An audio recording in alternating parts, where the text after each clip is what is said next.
এই দেহার মূল্য নাই, পুরা দিলে হইবে ছাই। এই দেহার মূল্য নাই, পুরা দিলে হইবে ছাই।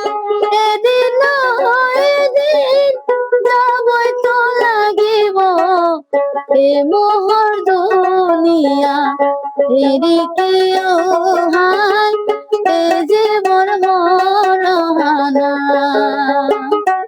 নিজৰ প্ৰতিভাৰে জীৱন সংগ্ৰাম চলাই গৈছে ধুবুৰী জিলাৰ দক্ষিণ পাৰৰ ডিংডিঙা গাঁৱৰ অন্ধ মাজনী খাতুন। আৰু প্ৰতিদিনেই ওলাই গৈ বজাৰে বজাৰে গান গাই বিভিন্ন অনুষ্ঠানত গান গাই জীৱন চলাই আছে। অতি দৰিদ্ৰ পৰিয়ালৰ এই মাজনী খাতুন জন্মৰে পৰা অন্ধ। আমি কিছু পৰিৱেশ দেখুৱাম। মই উপস্থিত আছো সেই মাজনী খাতুনৰ ঘৰত। চাওক ইয়াৰ পৰিৱেশ, ইয়াৰ মাজনী খাতুনৰ এটা বাসগৃহ, ইয়াতে এই মাজনী খাতুন থাকে। আৰু দেখিবলৈ পোৱা গৈছে তেখেতৰ পিতৃ দিন হাজিৰা কৰি খায় আৰু কোনো ধৰণৰ চৰকাৰী আঁচনি পোৱা নাই বুলি ইতিমধ্যে জানিব পাৰিছো এইজন মাজনী খাতুনে। মোৰ সৈতে এই মাজনী খাতুন আছে, মই জানিবলৈ যত্ন কৰিম। প্ৰথমে তোমাৰ নামটো কি? মোৰ নাম মাজনী খাতুন, গাঁও? গাঁৱৰ ডিঙিয়া পাৰদোৱা। তুমি কি গান গোৱা? মই গীত পৰিৱেশন কৰি মোৰ সংসাৰ চলাই আছো। মোৰ দেউতা দিন হাজিৰা কৰি খায় আৰু মই অৰুণোদয় পাইছিলো, কিন্তু জন্মৰ পৰা অন্ধ মই তো অৰুণোদয় পাইছিলে, কি হ'ল? নামটো কি হ'ল? নামটো কাটি দিছে। এতিয়া নোপোৱা? হয়, এতিয়া নোপোৱা। মই অৰুণোদয় পাইছিলো, মোৰ নামটো কাটি দিছে। বিশেষ অনুৰোধ মোৰ চৰকাৰৰ পৰা। তো মই জন্মৰ পৰা অন্ধ, তো মোৰ যেটো অৰুণোদয় আছিল, তো আপনাৰা অৰুণোদয়টো পুনৰ লাগে? মোৰ অৰুণোদয়টো আমাক নাম কৰি দিয়ক। এটা গান, সৰুকে এটা গান গোৱাচোন, আমাৰ দৰ্শকসকলে শুনিব। সৰুকে এটা, এই কচুৰ পাতৰ পানী যে গানটো অলপ আগত গাইছিল। কচুৰ পাতৰ পানী কৰে তলবল, কৰিলে পাবৰে না এই দেহাৰ ভৰহানা। এদিন এদিন যাবই তো লাগিব, এদিন এদিন যাবই তো লাগিব, এ মোহর দুনিয়া এরে কি হাই, এ জীবন বৰহানা। ধন্যবাদ জনাইছো মাজনী খাতুন। এয়া মাজনী খাতুনৰ কণ্ঠত আপোনালোকে শুনিলে।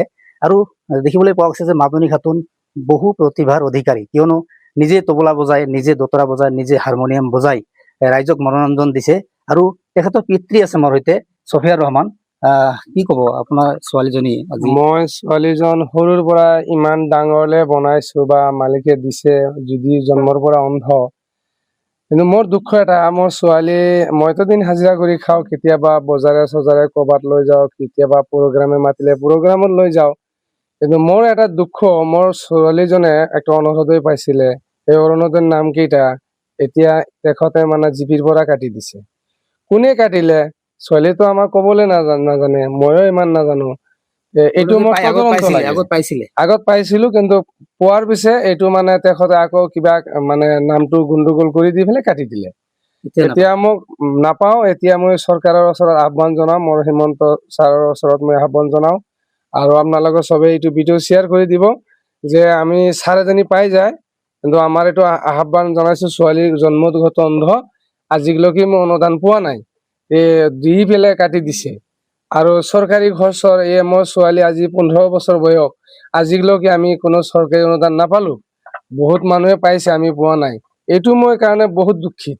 মই আজি ছোৱালী লৈ কিবা কৰি খাই আছো। ভাল মানুহ পাইছে, কিন্তু মই পোৱা নাই। এতিয়া ধৰক আপুনি দিন হাজিৰা কৰি চলাই, আপোনাৰ পৰিয়াল চলে এনেকে?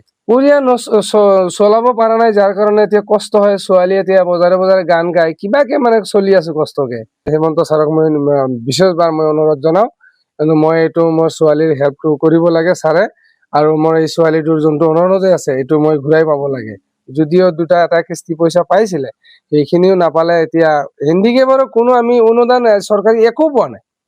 এইটো মই এই কাৰণে বহুত দুখিত। মই চৰকাৰৰ কাছে আহ্বান জনাও, মই এইটো আপোনালোকে অতি শীঘ্ৰে ব্যৱস্থাটো নিব লাগে ৰাস্তা ঘাটৰ কি ৰাস্তা ঘাট মানে এনেকে বেয়া মানে ক'ব নাযায়, মানে ক'ব নালাগে আৰু মানে ক'বাত খাল খালে মানে পাগাৰ, ক'বাত মানে পানী বোকা, চিপা চাপি দি খোজকাঢ়ি যাব লাগে। মই ঘৰৰ পৰা ওলাই ইফালেও ৰাস্তা নাই, সেনেকে বহুত পৰিস্থিতিটো বেয়া।